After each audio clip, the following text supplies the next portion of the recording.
नमस्कार साथियों, एक बार फिर से शारदा सदन ग्रुप ऑफ एजुकेशन चैनल पर आपका हार्दिक अभिनंदन है। संस्कृत व्याकरण में हम पिछले वीडियो में क्षत्रिय प्रत्यय पढ़ा था।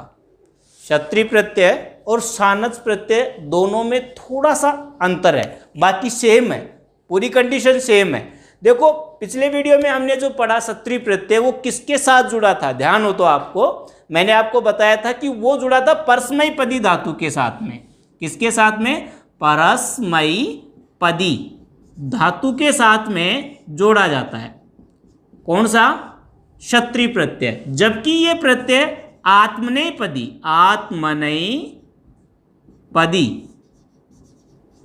धातु के साथ में इस प्रत्यय का प्रयोग किया जाता है। किस प्रत्यय का? शानच प्रत्यय का। बाकी सेम है, सब कुछ वही नियम है जो क्षत्रिय प्रत्यय में लागू होता है। अब उसका दोहरान हम कर लेते हैं।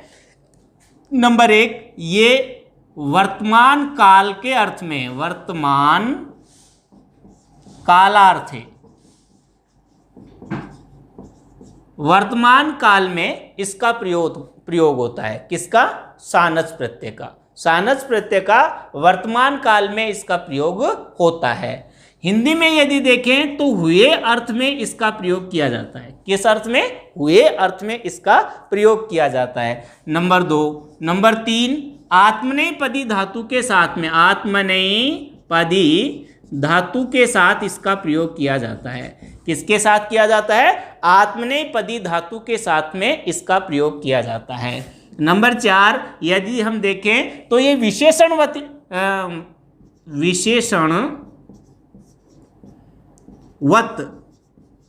प्रयोग होता है।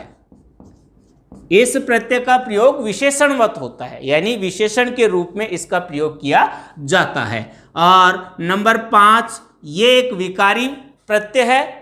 इस कारण से, विकारी होने के कारण से पुल्लिंग में राम के अनुसार, स्त्रीलिंग में रमा के अनुसार और नपुंसक लिंग में फल के अनुसार इसकी विभक्तियां चलती हैं। के अनुसार इसके रूप चलते हैं। किसके रूप चलते हैं? शानच प्रत्यय के रूप चलते हैं। तो 5 बातें इसमें ध्यान रखनी है। और छठी बात यह है, इसमें शेष क्या रहता है? इसमें शेष क्या रहता है, उस बात को भी हमें ध्यान में रखना है। इसमें आन क्या शेष रहता है? आन। देखो च हलंत था, वो गायब हो जाता है, और यहाँ श हलंत होने पर ये गायब हो जाएगा। तो इसमें से आ निकल गया और ये क्या है? न। आन भाग इसमें शेष रहता है। कौन सा भाग शेष रहता है? आन, जो धातु के साथ में जोड़ा जाता है। तो 6 बिंदु आपको ध्यान रखने हैं। कितने बिंदु? 6 बिंदु ध्यान रखने हैं। कौन कौन से? वर्तमान काल में इसका प्रयोग किया जाता है, हुए अर्थ में इसका प्रयोग होता है, आत्मनेपदी धातु के साथ में इसका प्रयोग किया जाता है, और विशेषणवत इस शानच प्रत्यय का प्रयोग होता है, विशेषण के रूप में प्रयोग होता है। इसमें शेष भाग क्या रहता है? आन भाग शेष रहता है। और इसके रूप जो चलते हैं, इसके रूप चलते हैं राम के अनुसार पुल्लिंग में, रमा के अनुसार स्त्रीलिंग में, और फल के अनुसार नपुंसक लिंग में इसके रूप चलते हैं। अब इसको संस्कृत में हम कन्वर्ट करते हैं। किस प्रकार से होगा?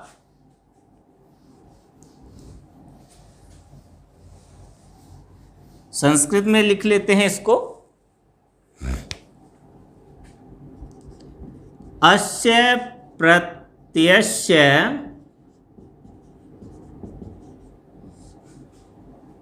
प्रयोग है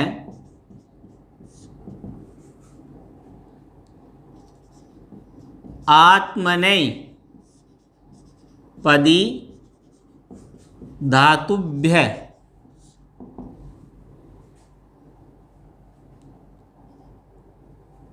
भवति।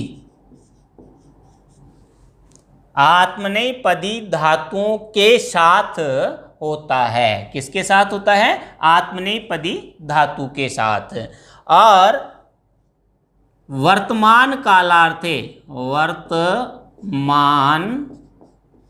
कालार्थे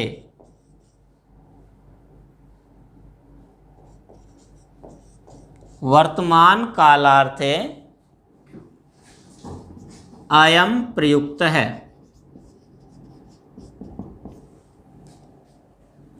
अस्मिन् प्रत्यये आन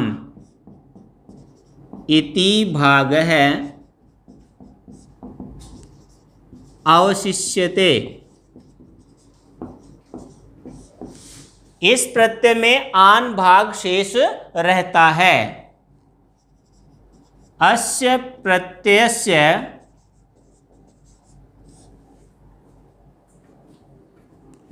रूपम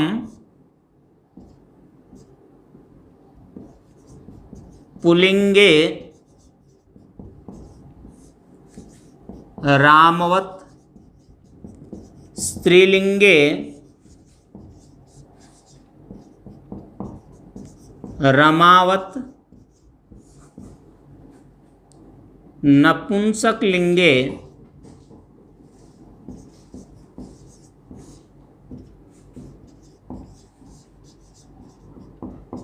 च फलवत प्रचलति प्रचलन्ति।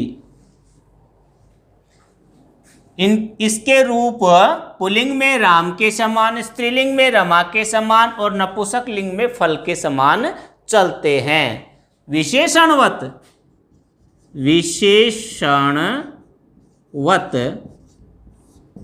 अस्य प्रयुक्तम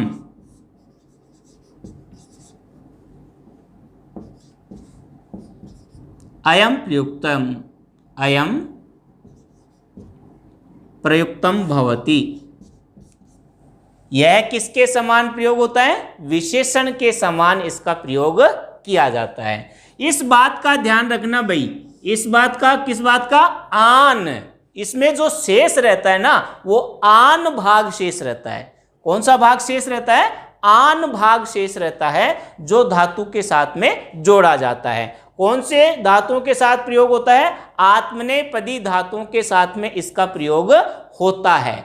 इसलिए यह शानच प्रत्यय रूप परिवर्तन होते हैं। राम के अनुसार पुल्लिंग में, स्त्रीलिंग में रमा के अनुसार और नपुंसक लिंग में फल के अनुसार इसके प्रयोग चलते हैं। अब आगे हम देखें इसके उदाहरण कौन कौन से हैं, वो उदाहरणों पर हम चर्चा करते हैं। कौन से धातुओं के साथ में प्रयोग होता है? अभी मैंने आपको बताया, आत्मनेपदी धातुओं के साथ में इसका प्रयोग होता है। किसके साथ होता है? आत्मनेपदी धातुओं के साथ इसका प्रयोग होता है। तो देखिए, पहले लिखते हैं प्रकृति प्लस प्रत्यय। प्रकृति मतलब धातु और प्रत्यय, उसके बाद में पुल्लिंग,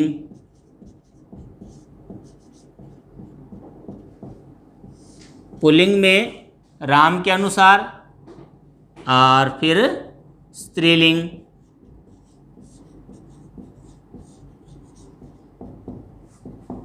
स्त्रीलिंग में रमा के अनुसार और फिर नपुंसक लिंग,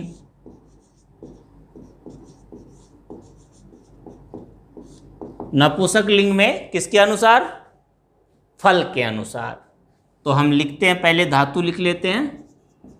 सेव, लभ, विद्य, पच,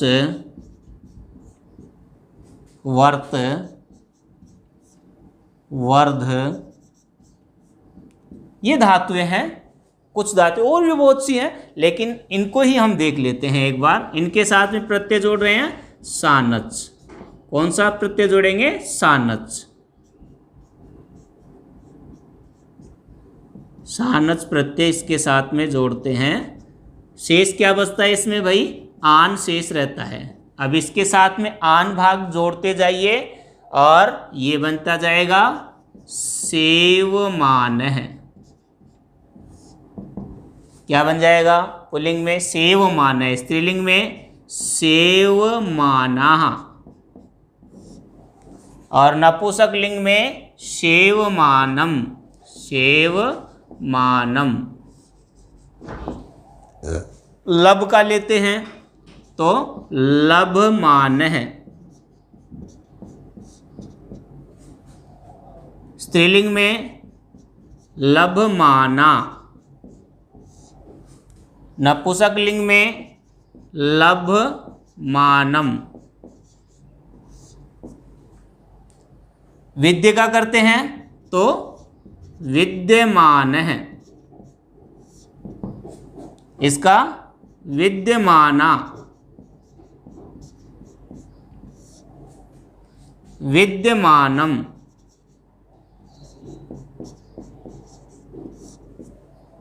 पच, पच का लेते हैं तो पचमान है, पचमाना, पचमानम।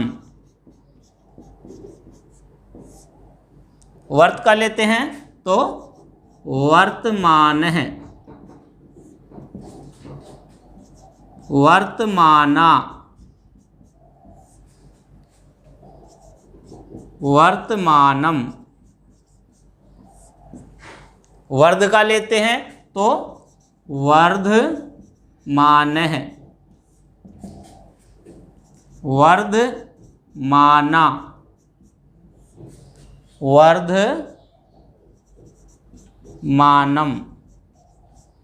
इस प्रकार से आपके शानच प्रत्यय के रूप चलते हैं। कौन सा भाग शेष रहता है? आन भाग। स्त्री पुल्लिंग में राम के अनुसार सेवमान है, स्त्रीलिंग में रमा के अनुसार सेवमाना, नपुंसकलिंग में फल के अनुसार सेवमानम। इस प्रकार से सारे रूप आपके सामने हैं। अन्य जो आत्मनेपदी धातुएं हैं उन आत्मनेपदी धातुओं को हम इसी प्रकार से इस प्रत्यय का प्रयोग करते हुए इसके रूप बना सकते हैं। अभ्यास ही सर्वोपरि है। आप जितना अभ्यास करेंगे उतना ही आप सीख सकेंगे, आप समझ सकेंगे।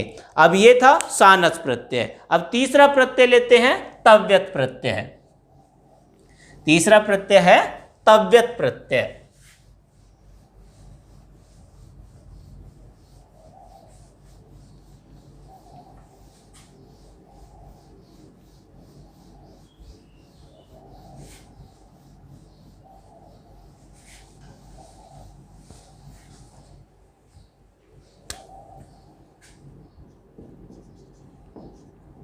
तव्यत् प्रत्यय नंबर 3। तव्यत् प्रत्यय का प्रयोग चाहिए या योग्य अर्थ में, योग्य अर्थ में इसका प्रयोग किया जाता है। चाहिए अर्थ में या कहें योग्य अर्थ में इसका प्रयोग किया जाता है। पहली बात ये। दूसरी बात, इसमें तव्य भाग शेष रहता है जो धातु के साथ में जोड़ा जाता है। किसके साथ जोड़ा जाता है? धातु के साथ में जोड़ा जाता है। नंबर 3, इसका प्रयोग भाववाच्य, वाच्य या कर्मवाच्य में इसका प्रयोग किया जाता है। भाववाच्य या कर्मवाच्य में इसका प्रयोग किया जाता है। इसके रूप चलते हैं राम के अनुसार पुल्लिंग में राम के अनुसार, रमा के अनुसार स्त्रीलिंग में, और फल के अनुसार नपुंसक लिंग में इसके रूप चलते हैं। 4 बातें इसमें आपको ध्यान रखनी है। कौन कौन सी बातें? चाहिए या योग्यता अर्थ में इसका प्रयोग किया जाता है। ठीक है। इसमें कौन सा भाग शेष रहता है? तव्य भाग शेष रहता है जो धातु के साथ में जोड़ा जाता है। भाववाच्य या कर्मवाच्य में इस प्रत्यय का प्रयोग किया जाता है। और चौथा, इसके रूप चलते हैं पुल्लिंग में राम के अनुसार, स्त्रीलिंग में रमा के अनुसार, और नपुंसक लिंग में फल के अनुसार इसके रूप चलते हैं। इस बात को ध्यान रखेंगे। अब संस्कृत में इसको समझ लेते हैं।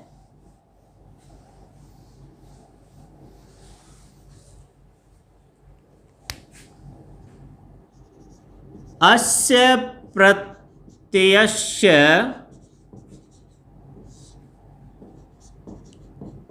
प्रयोगः हिंदी भाषायां चाहिए योग्य इत्यर्थे भवति। इस प्रत्यय का प्रयोग हिंदी भाषा में चाहिए योग्य अर्थ में होता है। और अस्मिन् प्रत्यय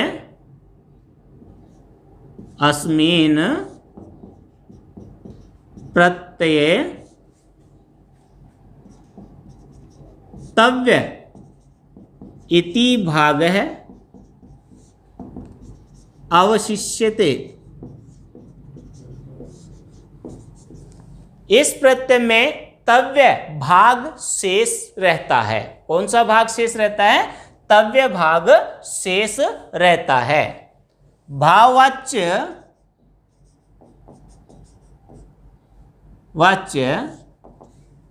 क्रमवाच्य वा कर्म वाच्य वा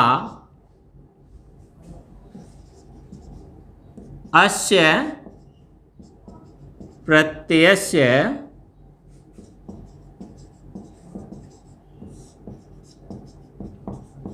प्रयोगम भवति। इसमें भाववाच्य में या क्रमवाच्य में इसका प्रयोग होता है। वाच्य कर्मवाच्य वा अस्य प्रत्ययस्य प्रयोगम भवति। अब इसके उदाहरण देखते हैं। लिख लेते हैं पहले प्रकृति, उसके बाद प्रत्यय, फिर पुल्लिंग,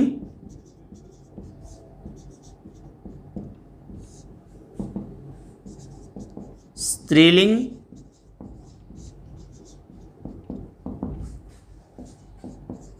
नपुंसक लिंग।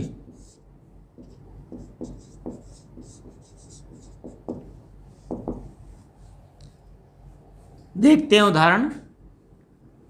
तव्यत प्रत्यय के पहले क्या लेते हैं हम? प्रकृति। प्रकृति का मतलब होता है यहाँ पर धातु। धातु कौन कौन सी हैं?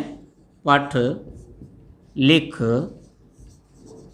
वद, भू,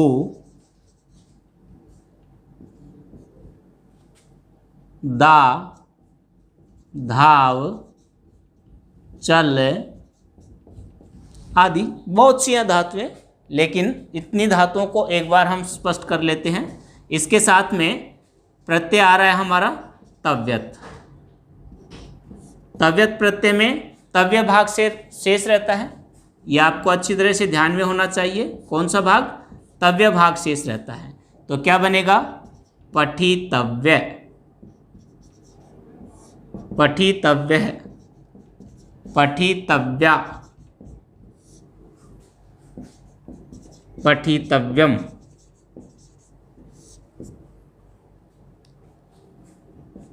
लिख, वद, भू, दा, धाव और चल।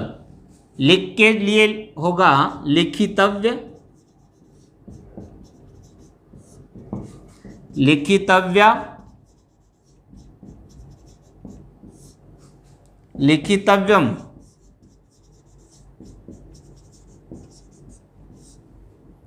वद के साथ वदितव्य, वदितव्या,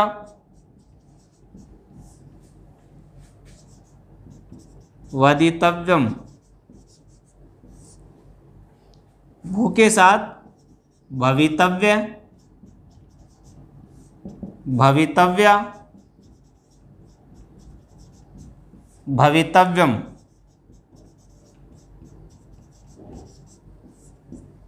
दा के साथ दातव्य, दातव्या, दातव्यम, धाव के साथ धावितव्य, धावितव्या, धावितव्यम, चल के साथ चलितव्य है, चलितव्या, चलितव्यम।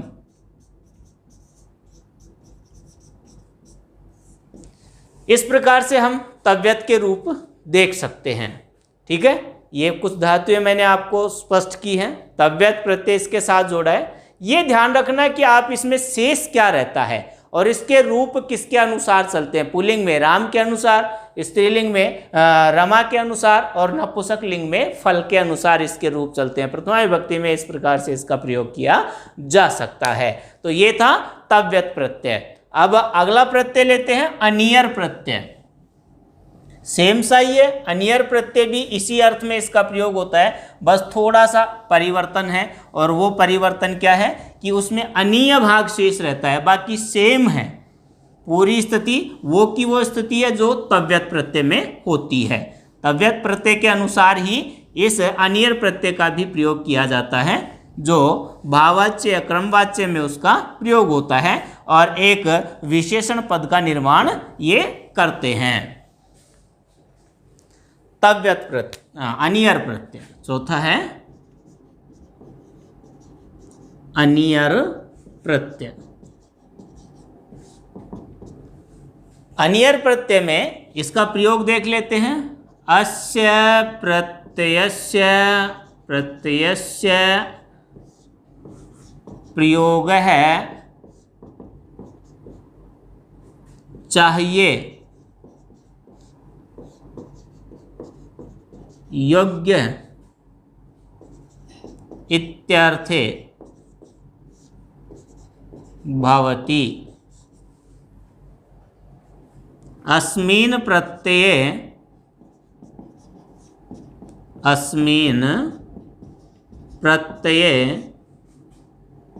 अनीय इति भागः अवशिष्यते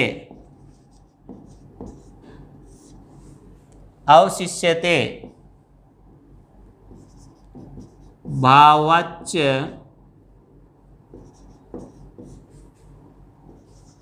कर्मवाच्य वा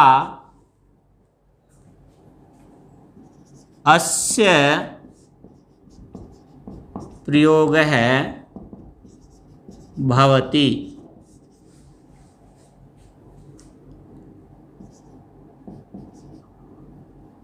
अस्य रूपम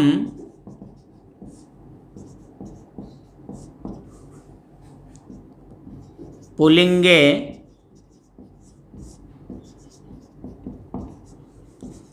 रामवत्, स्त्रीलिंगे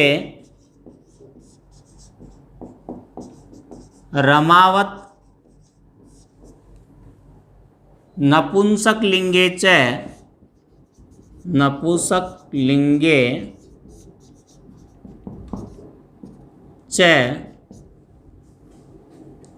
फलवत्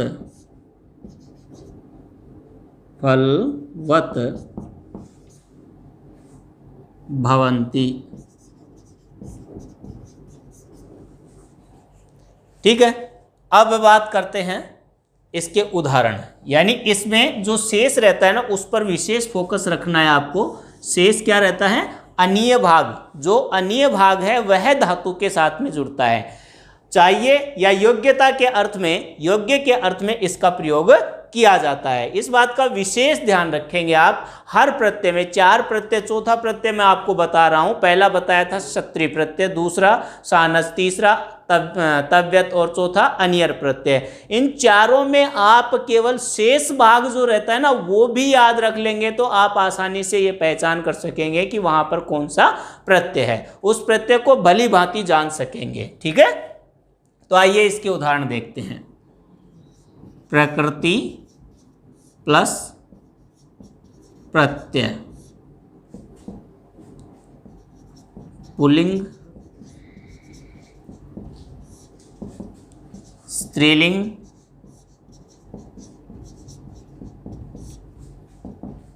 और नपुंसक लिंग।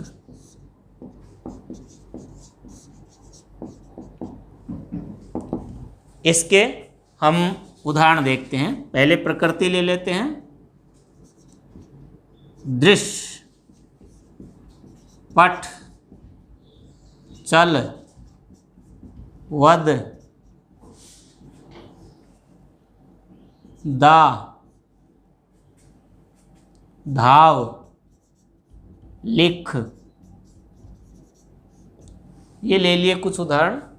तो आइए इसमें जोड़ते हैं अनियर प्रत्यय। अनियर प्रत्यय में शेष क्या रहता है आप अच्छी तरह से जान गए होंगे। इसमें शेष जो रहता है वो अनीय भाग शेष रहता है। कौन सा भाग? अनीय। पुल्लिंग में राम के अनुसार, स्त्रीलिंग में रमा के अनुसार और नपुंसक लिंग में फल के समान इसके रूप चलते हैं। तो जोड़ते जाइए। दर्शनीय है, स्त्रीलिंग में दर्शनीय, नपुंसक लिंग में दर्शनीयम,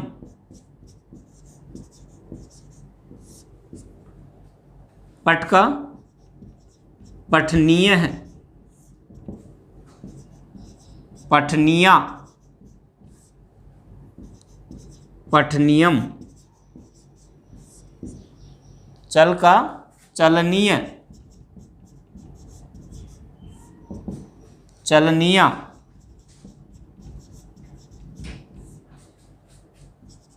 चलनियम, वद का वदनीय, वदनिया,